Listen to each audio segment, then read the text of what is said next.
So one of the things that you can work with inside of Jotform is a numerals widget so that you can go ahead and convert out the number formats from one to other. Let's say, for example, for Roman numbers. So to do that, you can click on add element and then you can go to widgets. And then what you can do right here is type in numeral right here.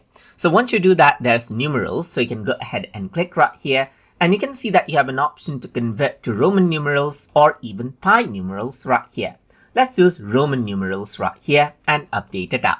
So I'm just going to go around and say type in number you want to convert right here, just like this. So let's just go ahead and type this in, and then I'm going to go ahead and click on preview form.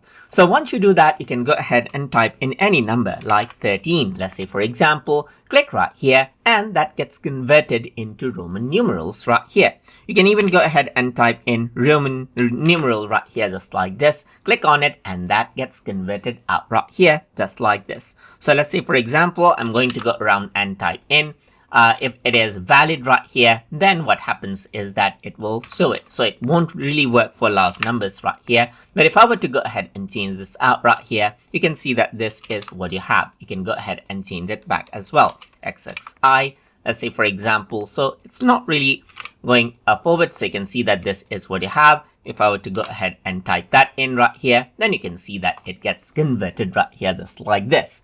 So that is basically how we can go ahead and utilize numerals widget inside of Jotform. So I hope you guys learned something as always. And as always, please like, comment, share, and subscribe